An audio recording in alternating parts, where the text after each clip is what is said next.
ये Monday Tuesday Wednesday ज़्यादा चौधरी निसार को पार्टी ना वो छोड़ेंगे, वैसे भी मेरे मशवरों की ज़रूरत ही नहीं है। अस्सलाम वालेकुम नाज़रीन, आप प्रोग्राम देख रहे हैं रूबरू इस्लामाबाद स्टूडियो से लाइव और मैं हूं आपका मेज़बान शौकत पराचा।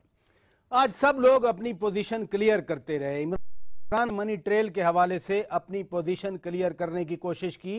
ऊपर से मियां शहबाज शरीफ का ट्वीट आया कि लो आप अपने दाम में सयाद आ गया। मियां नवाज शरीफ ने अपनी पोजीशन क्लियर की। अकामा के हवाले से कुछ डॉक्यूमेंट अपने वकील के जरिए सुप्रीम कोर्ट को भिजवाए। ऊपर से जेआईटी को फिर इम्प्लीकेट किया गया। कहा गया कि जेआईटी का एक और झूठ सामने आ गया। इन दोनों डेवलपमेंट्स के बरअक्स एक डेवलपमेंट आज नहीं हो सकी। जी हां, वजीर दाखिला चौधरी निसार अली खान की कमर में शदीद दर्द की वजह से उनकी प्रेस कॉन्फ्रेंस आज नहीं हुई। कल दोबारा प्रेस कॉन्फ्रेंस का ऐलान किया गया है। ये सब पैनामा लीक्स के कॉन्टेक्स्ट में हो रहा है। रियल सवाल अब भी यही है, जब तक ये महफूज शुदा फैसला सामने नहीं आता, क्या मियां नवाज शरीफ बच जाएंगे? और अगर वो नहीं बचेंगे तो क्या इमरान खान फंस जाएंगे?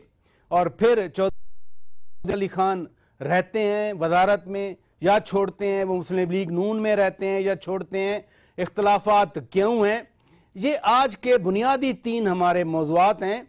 और जो मेहमान आज हमने बुलाए हैं वो बजाते खुद बड़े एक्सपीरियंस्ड हैं। उनका एक पर्सपेक्टिव है।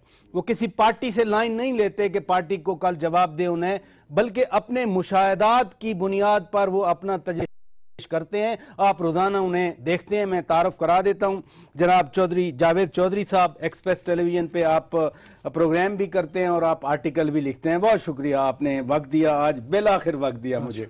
जनाब मीर साहब, बहुत शुक्रिया, जियो टेलीविज़न के एंकर पर्सन, और फिर कहूँगा कि आप बुनियादी तौर पे मेरी तरह एक जर्नलिस्ट हैं। बहुत शुक्रिया आपका। बहुत शुक्रिया।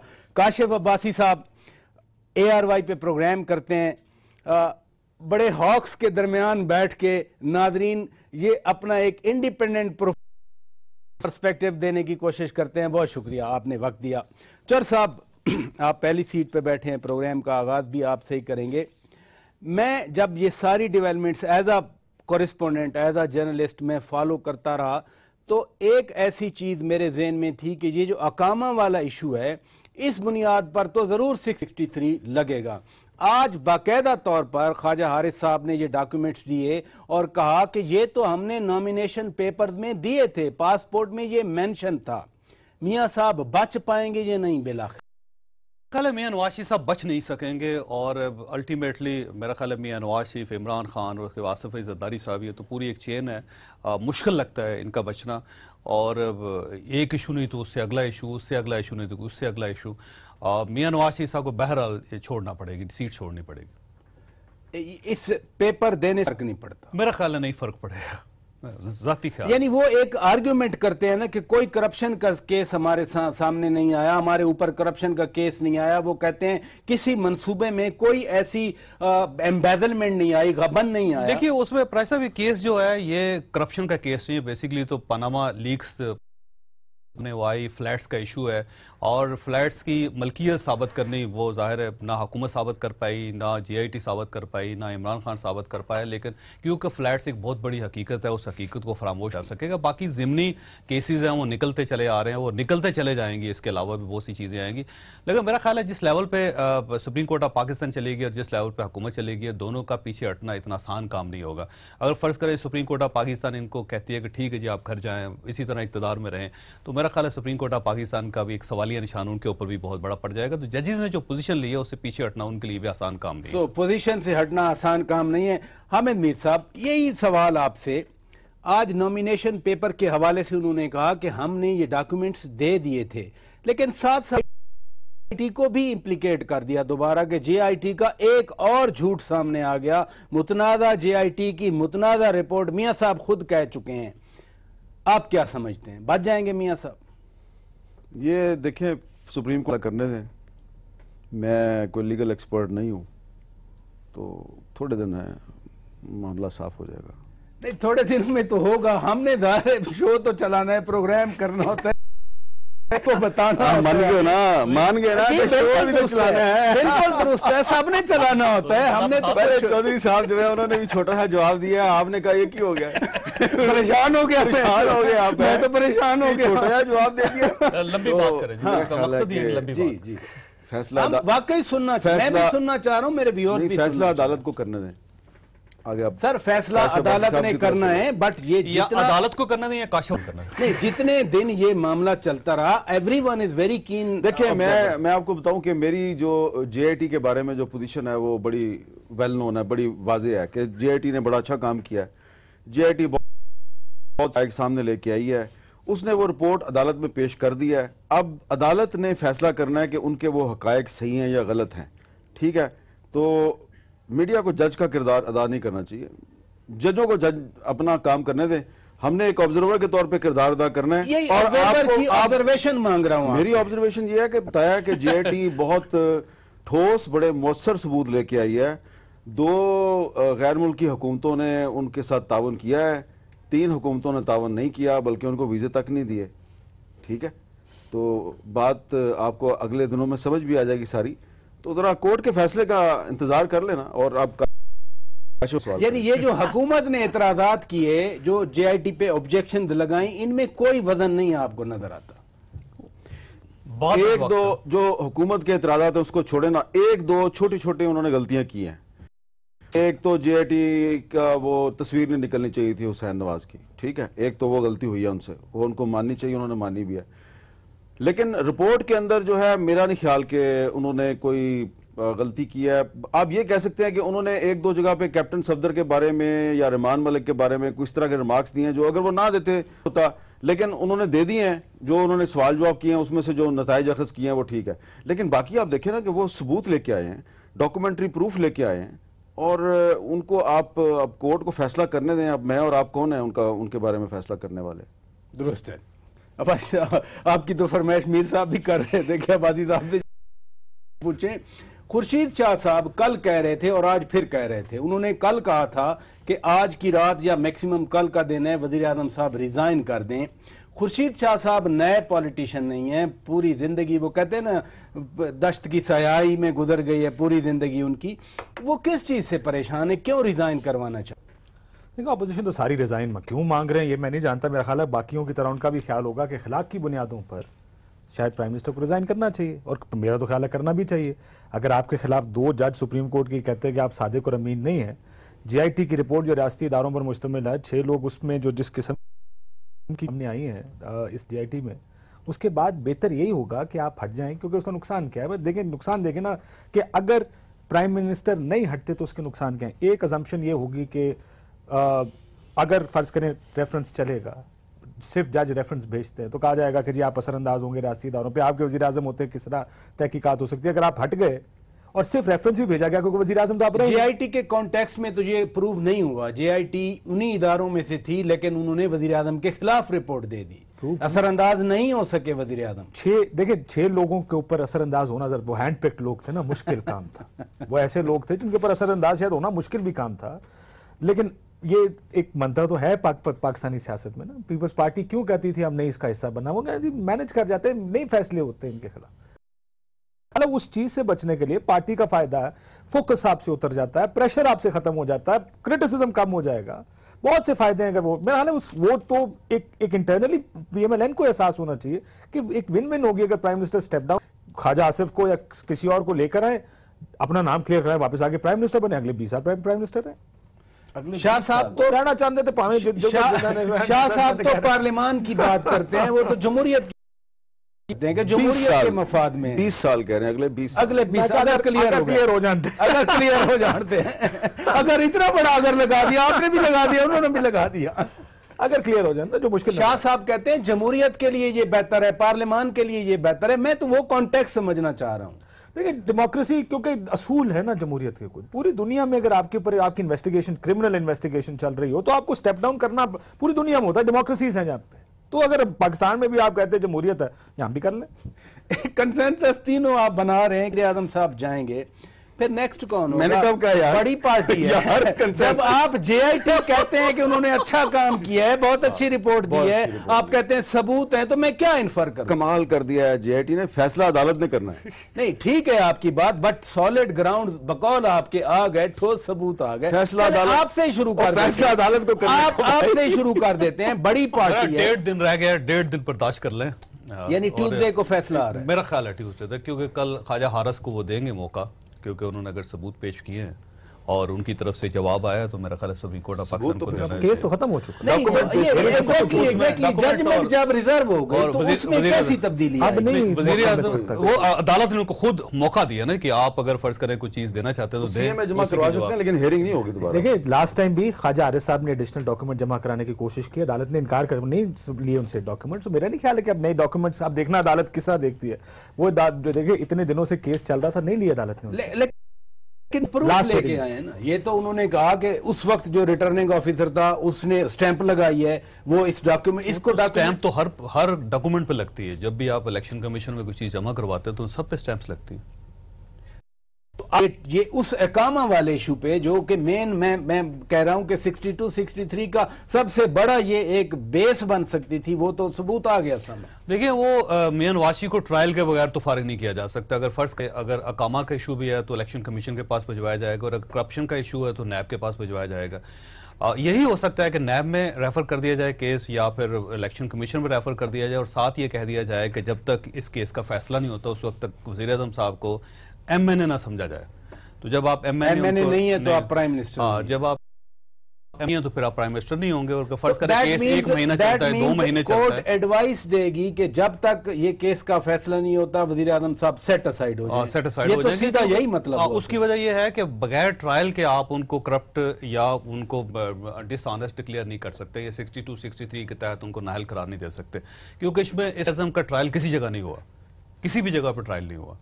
तो आप ट्रायल के बगैर कैसे फारिग करेंगे? तो उसका बेहतरीन तरीका यही है कि आपको किसी न किसी जगह पार करना पड़ेगा ये केस। बहुत बड़ा सवालिया निशान आपने छोड़ा चौधरी साहब के, बगैर ट्रायल के वज़ीर आज़म को आप कैसे फारिग करेंगे? नाज़रीन ब्रेक लेते हैं, ब्रेक के बाद जब वापस आएंगे यही सवाल हामिद मीर साहब के सामने मैं रखूंगा। ब्रेक के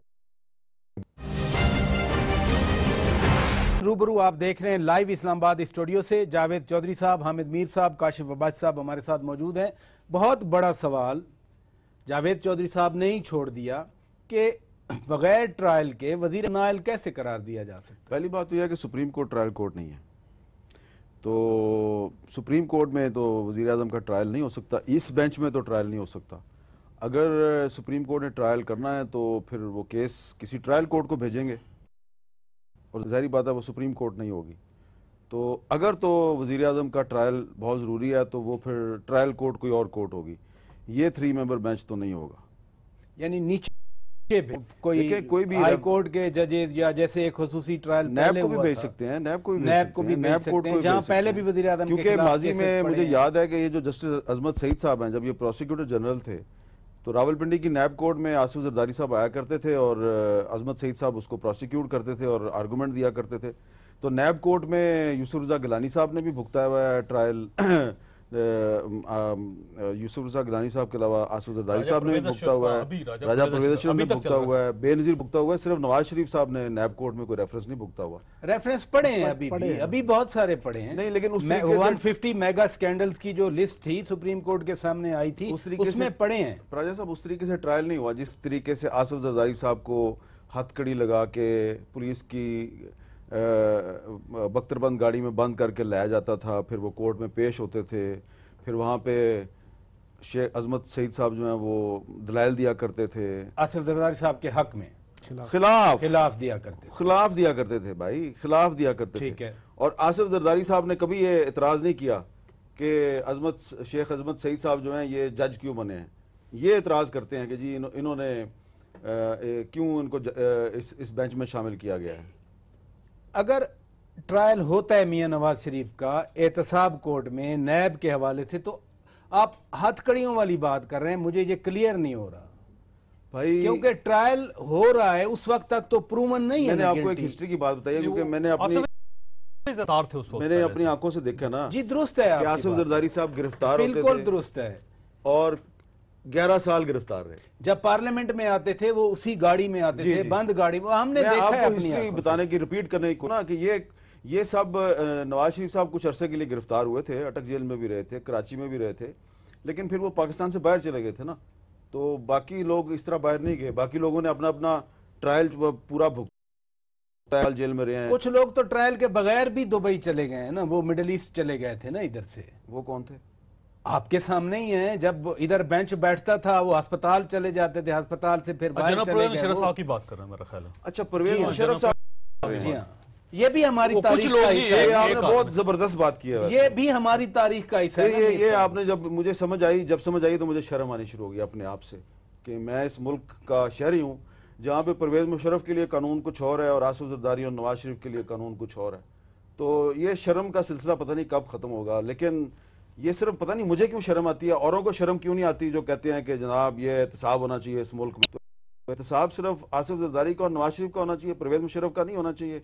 क्या पाकिस्तान का आइन और कानून जो है वो सबके लिए बराबर नहीं है? और अगर बराबर है तो सबका एहतसाब होना चाहिए। तो लेकिन मुझे यकीन है प्राजा साहब कि ये जो आज एहतसाब का सिलसिला शुरू हुआ ना नवाज शरीफ का, ये नवाज शरीफ से आगे बढ़ेगा और बढ़ता बढ़ता ये परवेज मुशर्रफ तक भी पहुंचेगा। और परवेज मुशर्रफ को बचाते रहे हैं, इस मरतबा शायद वो बचाने में कामयाब नहीं होंगे, क्योंकि अगर वो इस मरतबा परवेज मुशर्रफ के हक में बोलेंगे ना तो फिर उन्होंने पल्ले भी कुछ नहीं रहना। अब्बासी साहब, एहतसाब सबका होना चाहिए। और एक और एग्जाम्पल बनी जो आज की लीड स्टोरीज भी थी, फिर इमरान खान साहब ने प्रेस कॉन्फ्रेंस भी की, मनी ट्रेल लंदन फ्लैट्स की मांगते रहे, मियां नवाज शरीफ के फ्लैट्स की, मनी ट्रेल नहीं आई। इस 3 बेंच ने फैसला करने से पहले भी बात की कि एक ही सवाल है, उसका जवाब आ जाता।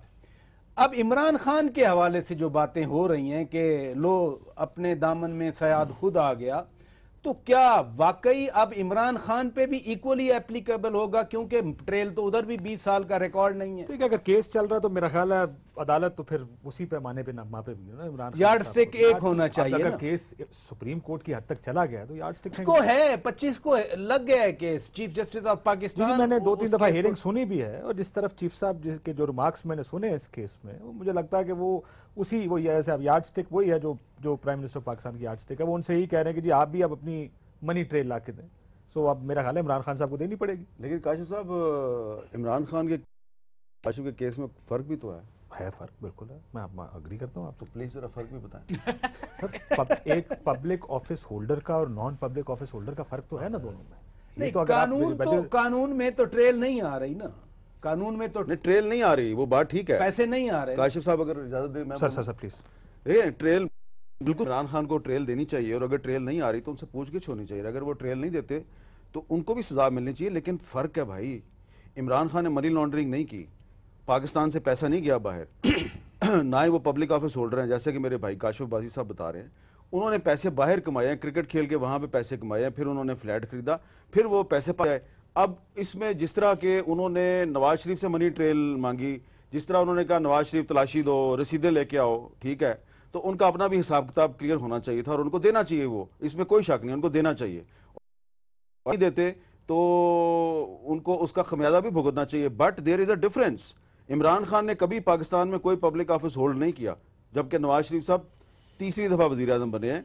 और ये जो आप अकामा हम सारे लगे हुए हैं, ये उस दौर में भी काबिल अमल था जब वो वजीर आजम थे, और वो सैलरी भी लिखी हुई है डॉक्यूमेंट में 2014 में जब वो वजीर आजम थे। तो ये सारे मामलात इमरान खान के नहीं है। बहरहाल उनको फिर भी रसीद रखनी चाहिए थी। रसीद अगर उन्होंने गुम कर दिया तो उनको सजा मिलनी चाहिए कि रसीद गुम कर दी तुमने। रसीद नहीं है। कल मुसद्दिक मलिक भी कह रहे थे कि अगर ससेक्स के पास रिकॉर्ड नहीं है तो जहां इनकी सैलरी बैंक में जाएगी, बैंक का तो रिकॉर्ड पड़ा होता है 100 साल का, फर्ज किया रिकॉर्ड नहीं आता। पहले जमैमा खान ने वो बैंक की रसीदें भेज दी जो बनी गाला वाली प्रॉपर्टी थी, अब नहीं आता। मैं तो इम्प्लीकेशन पूछ रहा हूँ, क्या इम्प्लीकेशन होंगी इमरान खान के लिए? देखिए, अगर मैंने आपसे पहले कहा, मैं जो सुप्रीम कोर्ट की हियरिंग सुनी है, जी मैं उसी के बेस पे मुझे लग यार्ड स्टिक दोनों की एक जैसी रखी है। वो इमरान खान साहब से भी मनी ट्रेल मांग रहे हैं। अब अगर इमरान खान साहब की मनी ट्रेल अपनी नहीं देते, क्योंकि केस को उस जगह ले गए हैं, जैसा मियाँ साहब का केस एक ऐसी जगह चला गया, जैसा चौधरी साहब ने थोड़ी देर पहले बात की थी, वहां से पीछे जाना मुश्किल है। वो ये केस दोनों एक ऐसी जगह आ गए हैं जहां पे अब मवाजना शुरू हो गया। गलत कंपैरिजन है लेकिन शुरू हो गया। सो अब अगर आप एक केस का फैसला प्राइम मिनिस्टर पाकिस्तान का इस बुनियाद पे करेंगे मनी ट्रेल कहां है, तो जजेस के लिए अब दूसरे केस से भी पीछे हटना मुश्किल हो जाएगा। लोग भी मनी ट्रेल नहीं मिलेगी तो क्या करेंगे? लोग भी तो पूछेंगे ना। पर लोग नहीं पूछो। देखिए अदालत ने फैसला ये थोड़ी कर सकते हैं कि जी मेरे पास कॉफी है और इसके अंदर ये है, लेकिन ये नहीं यार ये इसमें पड़ा ये नहीं है, ये हो नहीं सकता। Has to be the same thing. आप देखिए उस जगह पे लेके ही ना जाए उस चीज को, अगर आपको लगता है कि ये दोनों एक, आप इसको इस तरह ट्रीट नहीं करना चाहते, अब ले गए तो आप फिर तो वो शेर मुकम्मल होता है ना, पाँव यार का जुल्फे दराज में, लो आप आ गया, लो अपने दाम में आ गया, सयाद खुद आ गया। आप क्या समझ? नहीं, अब देखिए क्योंकि इमरान खान साहब ने ये केस शुरू किया था पनामा, जब लीक्स आई थी और उसके बाद ये सारा मामला शुरू हुआ, क्योंकि रोज़ आवाम में होते थे और वो जलसे जुलूस करते थे और उनके रोज़ एक प्रेस कॉन्फ्रेंस भी होती थी, फिर उसके बाद रोज़ एक टेलीविज़न शो भी होता था। वो अब इस सारे सिलसिले को मंतकी अंजाम तक ले गए। तो उसके बाद पाकिस्तान मुस्लिम लीग नून ने सोचा कि हम तो जा रहे हैं तो इनको भी ले चलें, ये जो दूसरा सनम है ये क्यों बाहर बैठा रहा है, और उन्होंने भी उसी तरह वही केस खोल लिया उनके खिलाफ। मनी ट्रेल इधर भी है, मनी ट्रेल उधर भी है। मेरा ख्याल इस सारे काम में सुप्रीम कोर्ट ऑफ पाकिस्तान के लिए पोजीशन बहुत नाजुक कि अगर वो फर्ज कीजिए कि नवाज शरीफ को फारग कर देते हैं और इमरान खान को छोड़ देते हैं, तब एक बहुत बड़ा सवालिया निशान होगा, और अगर वो इमरान खान साहब को फारग कर देते हैं और नवाज शरीफ को छोड़ देते हैं, तब उनके लिए बड़ा मसला होगा। तो अब एक ऐसी पोजीशन आ गई, सुप्रीम कोर्ट ऑफ पाकिस्तान जो है वो ब्लीड कर रही है, जख्मी हालत में है, क्योंकि कभी पाकिस्तान में इस तरह नहीं हुआ था कि सुप्रीम कोर्ट ने एक डिसीजन किया और उसने एक GIT बनाई और उसके ऊपर इतने सवालिया निशान पड़े हों। तो मेरा ख्याल ये है कि इस सारे मामले में अगर इमरान खान साहब फारग होते हैं या मियां नवाज शरीफ साहब फारग होते हैं, सबसे ज़्यादा नुकसान जो होगा वो अदल का और इंसाफ का और सुप्रीम कोर्ट ऑफ पाकिस्तान का होगा, और आने वाले कई दिनों सालों तक हम इस नुकसान को भुगतेंगे भी, बर्दाश्त भी करेंगे। आप एक जुमला मेरा ख्याल है JIT पर इतने सवालिया निशान नहीं है जितने, जिस आप कह रहे हैं सवालिया निशान। क्या सवालिया निशान? थोड़ी गलतियां हैं, वो एक का मामला, व्हाट्सएप कॉल का मामला, बाहर से चिट आने का मामला, क्या इससे कुछ फर्क पड़ता अगर तस्वीर नहीं आती? या तो आप मुझे ये कहना कि आपको उस JIT का हिस्सा होना ही नहीं चाहिए, लेकिन बना दिया गया। व्हाट्सएप कॉल नहीं करते, कोर्ट अपने ऑर्डर के जरिए भी उन लोगों को रखवा सकती थी। सिर्फ प्रोसीजरल गलती है कि प्रोसीजर गलत फॉलो किया गया, उसमें व्हाट्सएप कॉल नहीं होनी चाहिए थी, डायरेक्टली कोर्ट अपने ओपन ऑर्डर के अंदर लिखवा सकती है। लेकिन भी डाउट आया तो बेनिफिट ऑफ डाउट तो अक्यूज्ड को मिलता है ना, लेकिन डॉक्यूमेंट का जवाब इंसाफ में अगर जरा भी डाउट आ जाए तो उसका हमेशा बेनिफिट हमारे निजाम इंसाफ में वो तो कातिल को मिलता है। JIT ने अपनी रिपोर्ट में कुछ डॉक्यूमेंट्स दिए, कुछ हुकूमतों के खत दिए हैं, कुछ आपके अपने दिए हुए डॉक्यूमेंट्स दिए हैं और अपने इन्फ्लुएंसेस ड्रॉ किए उनसे, और आपने जो डॉक्यूमेंट्स दिए उनमें जो तजादात हैं उनके निशान और आपके बयानात में तजादात हैं जिसके जाली मोहरें निकल आई आपके दिए हुए डॉक्यूमेंट्स। अब इसमें इसका जवाब देना आप, कि आप इसके पीछे जाके छुपे कि JIT गलत है, आप इसका जवाब दें कि जो इल्जामात आप पर हैं वो किस तरह गलत डॉक्यूमेंट्स हैं। आप इसमें एक सवाल पूछता हूं पराचा साहब, इतने अरसे से प्रोग्राम कर रहे हैं, 1.25 साल से केस चल रहा है, नीलसन नेस्कॉल के डॉक्यूमेंट देखे आपने कि ओनरशिप के डॉक्यूमेंट? बाकी छोड़े इस बात को, डिस्प्यूटेड है नहीं कुछ कोई डॉक्यूमेंट देखा आपने?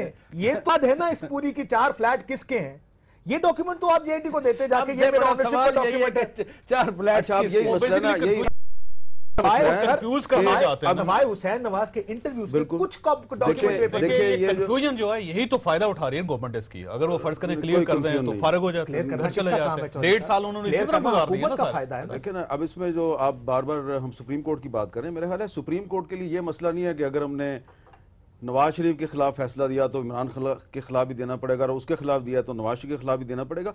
सुप्रीम कोर्ट ने जो फैसला करना है वो आइन और कानून के मुताबिक और जो एविडेंस उसके सामने है उसकी बुनियाद पे करना है, ठीक है ना।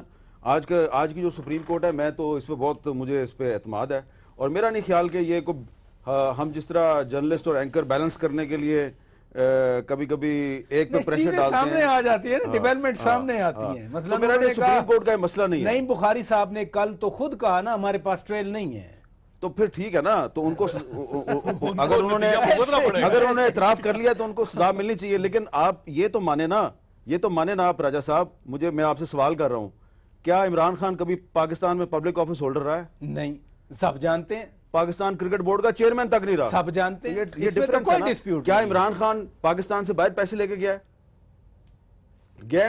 कोई, या दुबई से सऊदी अरब से वहां लेके गया? नहीं है इसमें। तो फिर फर्क है ना, फर्क है, फर्क तो है मीर साहब, फर्क है, नो डाउट, बट एक लाइन आ जाती है, उसने कहा हमारे पास भी मनी ट्रेल नहीं है, बिल्कुल ठीक है, हमारे पास भी मनी। ये अगर उसके पास, इमरान खान के पास मनी ट्रेल नहीं है तो इसकी उसको सजा मिलनी चाहिए, सजा मिलनी चाहिए। लेकिन लेकिन फर्क रहेगा कि नवाज शरीफ 3 दफा वजीर आजम था, इमरान खान कभी काउंसलर तक नहीं रहा। उसको जो ये कह रहे हैं कि इसको इक्वेट जो कर रहे हैं ना कि बराबरी का केस इक्वेट नहीं कर सकते। बराबरी का मेरा नहीं ख्याल है बराबर केस है, एक जैसे केसेस नहीं है। पर देखिए, आप अगर सवाल जो सुप्रीम कोर्ट ने 13 सवाल लिखे थे उनको पढ़े, बड़े लोडेड सवाल है उनमें कि क्या ये 90s में खरीदे गए कि नहीं, और ये JIT कहती है 90s में खरीदे गए। अगर 90s में खरीदे गए उसका मतलब क्या है कि बच्चे नहीं खरीद सकते। सवाल तो एक ही है ना, जो लोग इमरान खान के मनी ट्रेल में से कतरी खत निकालने के ना, 2 खत निकालने, वो बायस्ड लोग हैं, उनकी नीयत में फतूर है, उन्होंने पैसे पकड़े हुए हैं। चलें, ब्रेक का वक्त हुआ है नाजरीन, ब्रेक के बाद जब वापस आएंगे चौधरी निसार अली खान वाले इशू पे बात करेंगे। तीनों माहिर तजिया निगार हैं, ये सारी डेवलपमेंट्स को बड़े कीनली ऑब्जर्व करते हैं, जरा इनकी राय लेंगे ब्रेक के बाद।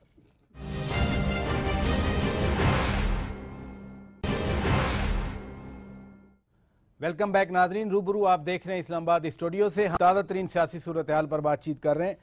चर साहब, एक और चौधरी साहब, चौधरी निसार अली खान साहब नाराज़ हुए, कैबिनेट में भी उन्होंने अपने राय का इजहार किया, फिर कमेटी मिलती रही, पार्लिमानी कमेटी में नहीं आए, उसके बाद जो इनफॉर्मल कंसल्टेशन होती रही वो नहीं आए, प्रेस कॉन्फ्रेंस आज होनी थी, जुम्मे को ऐलान हुआ, नहीं हुई, कल करेंगे। ये नाराज़गी का महवर क्या है? देखिए, चौधरी निसार साहब की जो नाराज़गी है उसकी एक तवील तारीख है, और मसलन जनरल राहील शरीफ के दौर से ये सारा सिलसिला शुरू हो गया। जब भी मियां नवाज शरीफ और जनरल राहील शरीफ के दरमियान कोई इख्तलाफात होते तो मियां शहबाज शरीफ और चौधरी निसार दरमियान में आते थे, और उसमें जनरल परवेज़ मुशर्रफ का इशू सबसे बड़ा इशू था। उस पर चौधरी निसार साहब और मियां शहबाज की कमिटमेंट थी जनरल राहील शरीफ के साथ कि मियां नवाज शरीफ जब इक़्तिदार में आएंगे तो वो जनरल परवेज़ मुशर्रफ के खिलाफ किसी किस्म की कार्रवाई नहीं करेंगे, लेकिन बाद में फिर हुकूमत ने कार्रवाई शुरू कर दी। उस पे बहुत बैकफुट पे चले गए चौधरी निसार साहब। तो क्या उन्होंने कहा चौधरी निसार साहब ने कमिटमेंट की थी उनके बिहाफ पे, और बाद में मियां साहब ने कहा जी इन्होंने नहीं था और मैं तो इसमें जिम्मेदार ही नहीं। तो वो पहला एक ऐसा स्टेप था जिसपे चौधरी निसार साहब को बड़ी तकलीफ हुई और वो मियां नवाज शरीफ साहब के साथ कंफर्टेबल नहीं थे। ये ज़हन में रखें कि पिछले 4 साल में मियां नवाज शरीफ और चौधरी निसार के दरमियान जो रिलेशनशिप है वो एक लव हेट रिलेशनशिप है। ये एक दूसरे के साथ रह भी नहीं सकते और एक दूसरे के साथ रह भी नहीं रह सकते। चौधरी निसार साहब छोड़ेंगे नहीं पाकिस्तान मुस्लिम लीग नून को, ये ज़हन में रखिएगा, और इस बुरे वक्त में तो बिल्कुल नहीं छोड़ेंगे, मियां नवाज शरीफ साहब के साथ रहेंगे। उनको सबसे बड़ी रिजर्वेशन जी थी ख्वाजा आसिफ साहब के बारे में थी। इनका ख्याल ये था कि क्योंकि ख्वाजा आसिफ से मुलाकात करने के लिए मियां नवाज शरीफ सियालकोट गए हैं तो शायद ये प्राइम मिनिस्टर बना रहे हैं उनको, और उस पर इनकी रिजर्वेशन थी कि अगर ख्वाजा आसिफ प्राइम मिनिस्टर तो मैं मिनिस्टर नहीं रहूंगा और मैं पहले इस्तीफा दूंगा। और आज मियां शहबाज शरीफ, सिर्फ एक मिनट, आज मियां शहबाज शरीफ साहब क्योंकि मिले हैं जाके चौधरी निसार साहब के, और ये कमिटमेंट उन्होंने दे दिया है कि ख्वाजा आसिफ साहब को प्राइम मिनिस्टर नहीं बनाया जा रहा, इस वजह से ये प्रेस कॉन्फ्रेंस। यानी आपकी बात से मैं ये मतलब लूं कि मुस्लिम लीग नवाज प्रिपेयर्ड है कि in case Mian Nawaz Sharif disqualify होते हैं तो उनकी एक प्रोजेक्ट बनी हुई है। तीन प्लान है उनके, प्लान ए है, बी है, सी है। पहला तो ये उनका ख्याल ये है कि हमें शायद रिलैक्सेशन मिल जाए और मियां नवाज शरीफ साहब, क्योंकि उससे पहले एक प्रेसिडेंट है राजा परवेज़ अशरफ साहब का, कि राजा परवेज़ अशरफ साहब का केस चलता रहा नैब में और वहाँ पे उनकी प्रोसीडिंग भी होती रही, लेकिन इसके बावजूद वो प्राइम मिनिस्टर रहे। आज भी राजा परवेज़ अशरफ के केस का फैसला नहीं हुआ, तो उनका ख्याल ये है कि उस प्रेसिडेंट के तहत हम अगर हमारा केस चला जाता है तो प्राइम मिनिस्टर साहब को हटाया नहीं जाएगा। एक तो ये है, और दूसरा ये है कि अगर फर्ज कीजिए कि प्राइम मिनिस्टर साहब को डिस्क्वालीफाई कर दिया जाता है और बगैर किसी ट्रायल के कर दिया जाता है, तो फिर वो अपने पाकिस्तान मुस्लिम लीग नून के अंदर से बुजुर्ग एक MNA जो है उनको वो प्राइम मिनिस्टर बनाएंगे, और उस पे सब लोगों का कंसेंसस होगा। अयाज सादिक साहब का नाम आ रहा है, लेकिन अयाज सादिक साहब भी इस फहरिस्त में शामिल नहीं है। तीसरा ये है, कौन है जो आप कह रहे हैं कि उनको बनाया जाएगा? तो पार्टी का अजम्पशंस ही है ना, मेरा नहीं ख्याल कि मुझे इस वक्त इनका नाम लेना चाहिए। ठीक है। तीसरा ये है प्लान सी ये है कि पूरी हुकूमत ही वाइंड अप हो जाती है और उसके नए सिरे से इलेक्शंस होते हैं, यानी असेंबली तोड़ने की एडवाइस। तो वो उनका प्लान फैसला आने के बाद तो प्राइम मिनिस्टर नहीं कर सकते ना एडवाइस फिर प्रेसिडेंट को।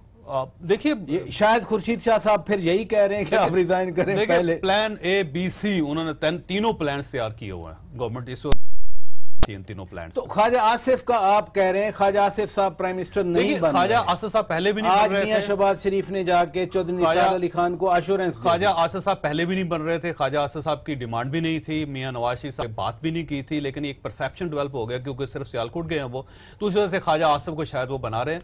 लेकिन अब ये चौधरी निसार साहब का ख्याल था कि वो बन रहे हैं तो मैं पहले इस्तीफा दे जाता हूं ताकि उनके लिए कोई कॉम्प्लिकेशंस ना हो। लेकिन मियां शहबाज शरीफ ने उनकी पोजीशन क्लियर कर दी है कि वो ख्वाजा आसिफ साहब प्राइम मिनिस्टर नहीं बन रहे। चौधरी निसार साहब ने अपनी प्रेस कॉन्फ्रेंस नहीं की, कल वो प्रेस कॉन्फ्रेंस करेंगे और मियां नवाज शरीफ के साथ हमदर्दी का इजहार करेंगे। मीर साहब, ये अब सक्सेशन की बातें होने लग गई हैं। आज लाहौर में कुछ बैनर नजर आए, वो हम स्क्रीन पे दिखा भी रहे हैं, वो लिखा हुआ था कि बड़े मियां साहब जाने दें और मियां शहबाज शरीफ को आने दें। आप क्या देखते हैं सिनेरियो को? देखें, ये तो कुछ लोग बड़े अरसे से कोशिश कर रहे हैं कि शहबाज शरीफ और नवाज शरीफ के दरमियान इख्तलाफात पैदा करने की कोशिश की जाए, जिस तरह के औरंगजेब आलमगीर और दारा शिकोह के दरमियान पैदा हो गए थे। तो मेरा नहीं ख्याल शहबाज शरीफ का कभी भी नवाज शरीफ के खिलाफ बगावत नहीं कर सकते। उनको पता है कि नवाज शरीफ के खिलाफ के बगैर उनकी सियासत जो है वो ज़ीरो है। लेकिन ये बात दुरुस्त है कि शहबाज शरीफ साहब के बहुत से मामलात पर इख्तलाफ राय होता है नवाज शरीफ के साथ, और उसमें जो परवेज़ मुशर्रफ का मामला है वो सर फहरिस्त है कि परवेज़ मुशर्रफ को ट्रायल के बगैर पाकिस्तान से बाहर भिजवाने में शहबाज शरीफ साहब का भी किरदार है, चौधरी निसार का भी किरदार है, सेनेटर मुशाहिदुल्लाह खान का भी किरदार है, और कुछ सेनेटर मुशाहिदुल्लाह खान का भी, जी, वो भी उनको वो चाहते थे कि वो बाहर चले जाएं। और कुछ ऐसे जमहूरियत पसंद दानिश्वर और कालम नवीस भी हैं जो कि आजकल बहुत शद्दोमत के साथ जमहूरियत को ख़तरात के लिए के ख़िलाफ़ शोर डाल रहे हैं कि जमहूरियत ख़तरे में है। ये वो तमाम लोग थे जिन्होंने कहा था कि जी परवेज़ मुशर्रफ को अगर पाकिस्तान से भेज दिया जाए तो पाकिस्तान में दूध और शहद की और पाकिस्तान के हालात बदल जाएंगे। और एक बात मैं ज़रूर कहना चाहता हूँ कि देखें, मेरी कोई ज़ाती लड़ाई तो नहीं है ना परवेज़ मुशर्रफ के साथ। आज अगर नवाज शरीफ साहब कहते हैं जी कि मेरे खिलाफ साजिश हो रही है और मुझे हुकूमत सही तरह नहीं करने दी जा रही, तो मैं इत्तेफाक नहीं करता। लेकिन ये उनके हालात ख़राब हुए हैं जब उन्होंने परवेज़ मुशर्रफ को पाकिस्तान से बाहर भेजा और इल्ज़ाम सुप्रीम कोर्ट पे लगा दिया कि जी ये सुप्रीम कोर्ट ने कहा, हालांकि ऐसी कोई बात नहीं थी, सुप्रीम कोर्ट के ऑर्डर में कहीं नहीं लिखा। नवाज शरीफ साहब को कहा यह गया था कि अगर आपने परवेज़ मुशर्रफ को पाकिस्तान से बाहर ना भेजा तो मुल्क में मार्शल लॉ लग जाएगा, आप गिरफ्तार कर लिए जाएंगे। और मुझे भी ये बात कही गई थी कि आप भी जो है ना परवेज़ मुशर्रफ के ट्रायल की बहुत शद्दोमत के साथ हमायत करते हैं, तो आप भी मार्शल लॉ लगेगा, आप भी गिरफ्तार कर लिए जाएंगे। तो मैंने तो कंप्रोमाइज़ नहीं किया, नवाज शरीफ साहब ने कंप्रोमाइज़ किया। अब मैं कहना यह चाहता हूँ कि आज बहुत से मुस्लिम लीगी अपने आप को जुल्फ़िकार अली भुट्टो के साथ तशबीह देते हैं, नवाज शरीफ और जुल्फ़िकार अली भुट्टो का कंपैरिजन करते हैं। भुट्टो साहब ने अपनी किताब में लिखा था कि मैं तारीख के हाथों मरना पसंद करता हूँ, मरना पसंद नहीं करता, मैं फौज के हाथों मरूंगा, फौज के हाथों मर जाऊँ बेहतर है, तारीख के हाथों नहीं मरूंगा। तो अगर पिछले साल नवाज शरीफ साहब भी मुशर्रफ के ट्रायल पर डट जाते और बेशक मार्शल लॉ लग जाता और बेशक हुकूमत से निकल जाते तो तारीख में उनका नाम जिंदा रहता। आज वो पनामा केस में अगर जाएंगे तो पनामा केस में जाएंगे। तो ये फर्क है भुट्टो और नवाज शरीफ में कि भुट्टो जो है उसने फौज के हाथों मरना कबूल किया, तारीख के हाथों मरना कबूल नहीं किया। नवाज शरीफ साहब पनामा केस के हाथों मर गए। अगर वो पिछले साल मुशर्रफ केस में स्टैंड ले लेते और उनकी हुकूमत फारग हो जाती तो आज बहुत से लोग उनके साथ खड़े होते। अब्बास साहब, मेरा जो सवाल चौधरी साहब के साथ था वही सवाल है, क्या सिर्फ ख्वाजा आसिफ वाली और वजीर आज़म ख्वाजा आसिफ जो है प्रोबेबल प्राइम मिनिस्टर में से ही इज डिलीटेड नाउ? नहीं जी, मेरा ख्याल है वो सबसे फ्रंट रनर है इस time prime minister. Khwaja Asif साहब सबसे आगे हैं। मेरा अपना जाती ख्याल है कि उनको सबसे आगे अगर वजीर आज़म साहब को नायल किया, फिलहाल कमस पर के वजीर अगला नाम इनका है। लेकिन चौधरी निसार साहब की प्रेस कॉन्फ्रेंस का इससे बराह रास्त उतना ताल्लुक नहीं।